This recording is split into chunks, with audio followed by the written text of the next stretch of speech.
大家好，根据美国媒体的最新报道，川普出现了感冒、发烧、流鼻涕等等的症状，已经被转移到加护病房了啊。他的老婆呀也跟着他一起转移到加护病房了，在那里接受隔离和治疗。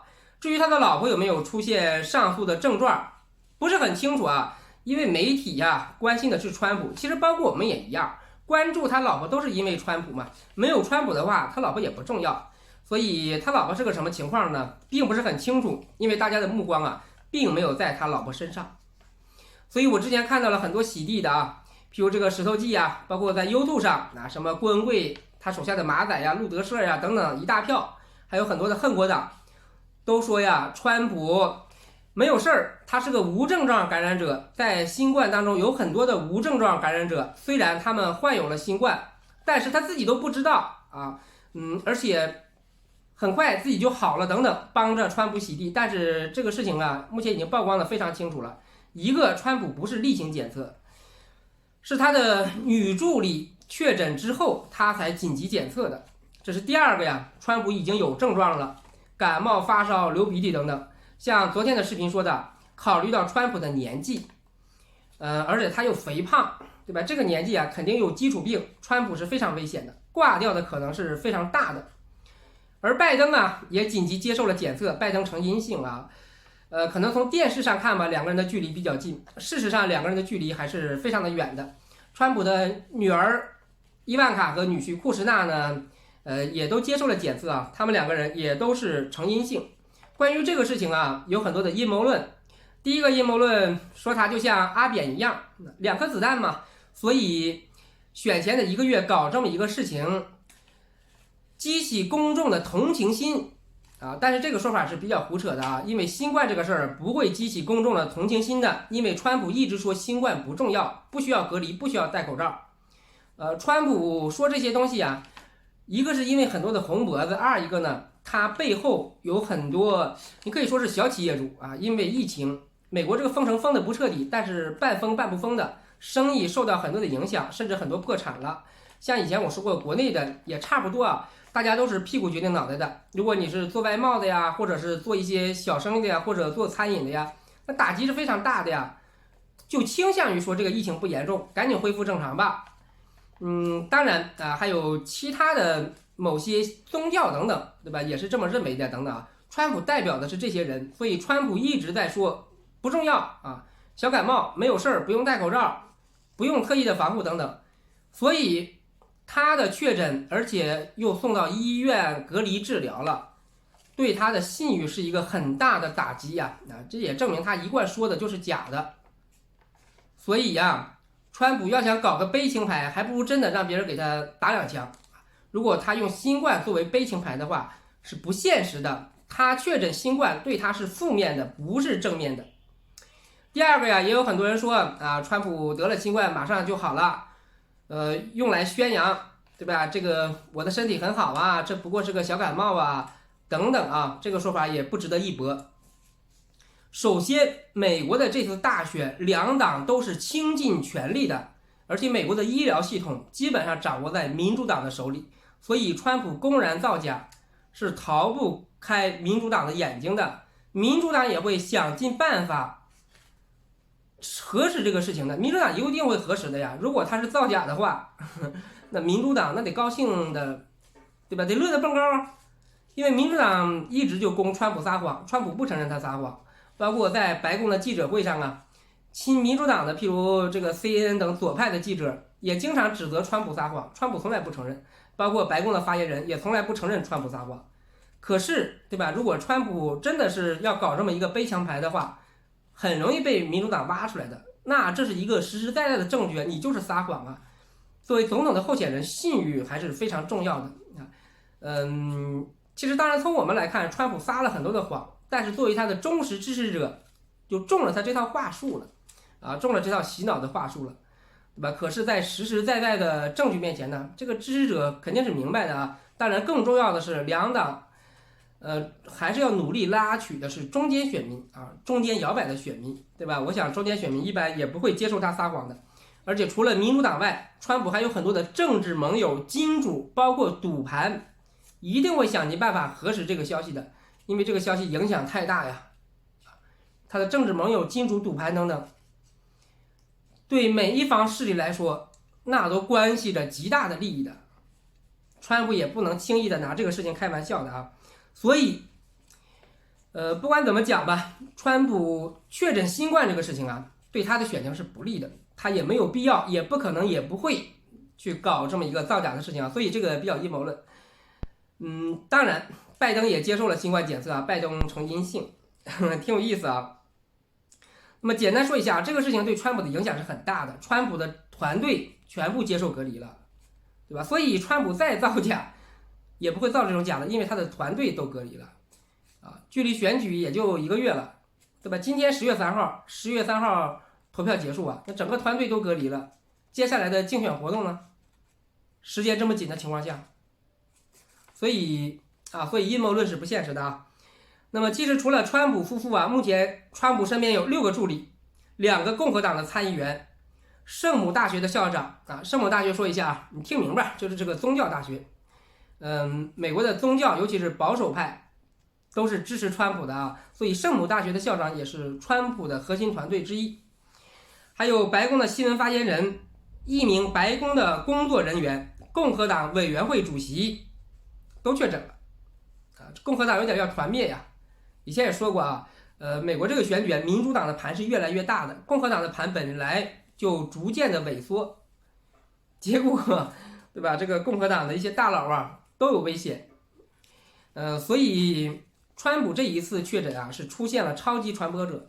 至于这个超级传播者是之前他的那个女助理啊，还是川普本人，就不得而知了。总之这一次啊感染了很多人，川普的身边包括共和党的上层感染了非常多的人。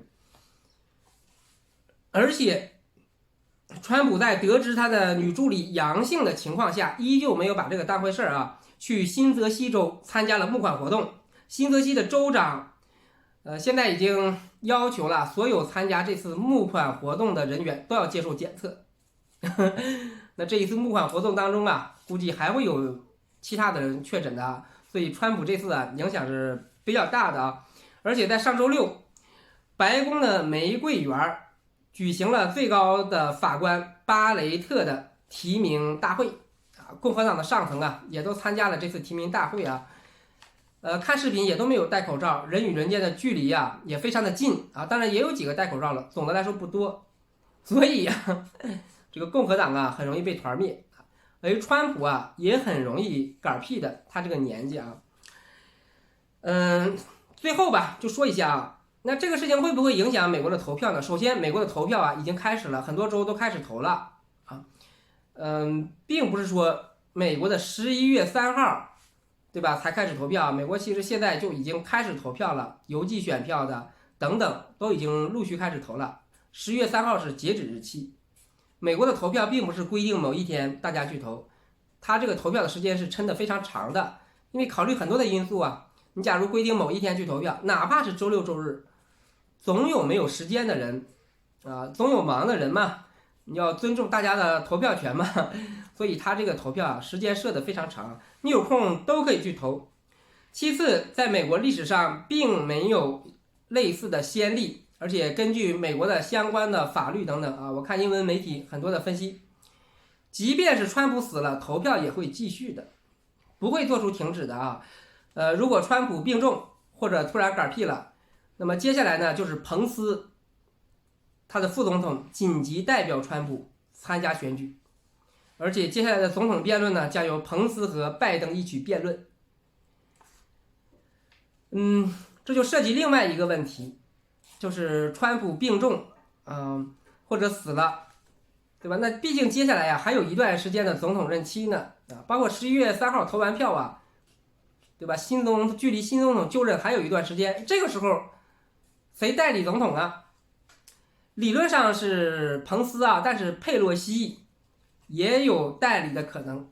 现在彭斯和佩洛西啊正在较劲呢，双方正在较劲呢啊。最终较劲的结果是什么呢？并不是非常的清楚啊。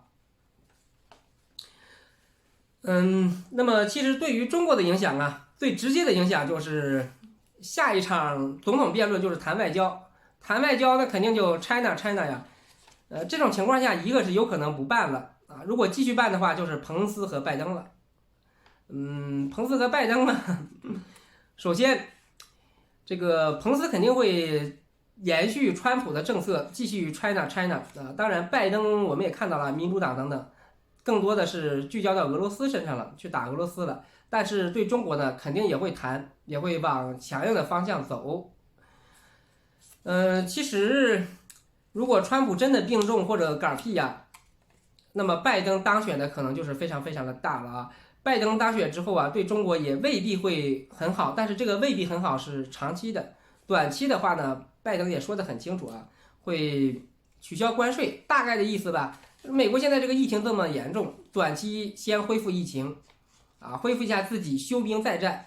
那对中国来说呢，争取更多的时间吧，对吧？我们觉得时间有利于我们啊。当然，这个金泰荣以前说过啊，我们更喜欢像民主党这种有套路的，按套路的打法，什么套路我们都知道。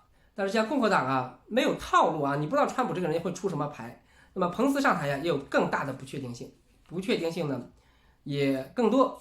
但是归根结底啊，还是自立自强吧，独立自主吧。不管谁上台啊，都是以美国的利益为主的。那中国呢，也以中国的利益为主，凡事呢不能寄希望于美国。但是对美国国内的影响啊，会很大啊，会很大。如果川普这儿的嗝屁了，对吧？拜登真的当选了呀，共和党要团灭的话，那共和党的这个基本盘呀，不管是红脖子呀，还有其他的人群等等，肯定是接受不了现实的啊。那么美国的政治骚乱啊，会继续的，街头骚乱也会继续的。同样，因为这一次选举，两党已经杀得刀刀见骨了。那拜登上台之后，肯定会对共和党进行政治追杀的，也就是说，美国的政治极化啊。其实我以前说过啊，这一次我是希望拜登当选的。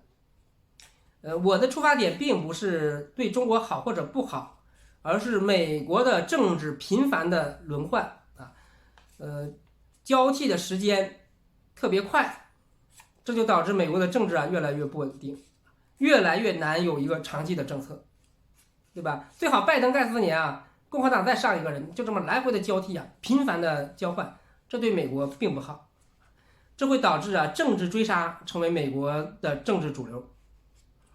那好了，今天这个视频就录完了吧？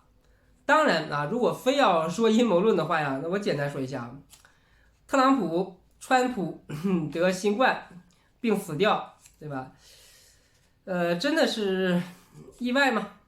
或许是美国内部有某种政治势力要把他干掉，这是第一个。第二个呀，川普啊，目前最需要的，我认为啊，并不是连任，而是要保证自己的生命安全啊，要一个 deep state 还是 deep state 啊，发不好这个音了。总之吧，啊 deep state 要他们一个生命安全的承诺啊，生命安全的承诺。如果有这个生命安全的承诺，川普很有可能不继续选了啊，因为川普这4年啊，尤其是最后这2年事儿太多，总是要有个背锅的。新冠这个屌样，失业又这么多，对吧？你川普能说不背锅吗？这个日后在美国那是也是要写入历史的呀，总是要有个交代的。很多人都会说啊，美国这个疫情啊到这个屌样，不可能是川普一个人的责任。是的，这个我承认不是川普一个人的责任，但是谁让你是最高领导人呢？你就要承担全部的责任啊。所以，对吧？一个是川普啊可能会奇迹般的啊宣布健康了，然后拜登赢得胜选了，这就等于啊 deep state 给川普了一个安全的承诺啊。川普一家呢会遭到轻微的清算吧，但是锅还是扣在他的脑袋上了啊，只不过呢会保证他们的生命安全。第二个呀，就是川普，对吧？直接就嗝屁了，直接就挂掉了。那样的话，所有的锅川普一人就扛起来了，反正你也死了，你就全扛着吧。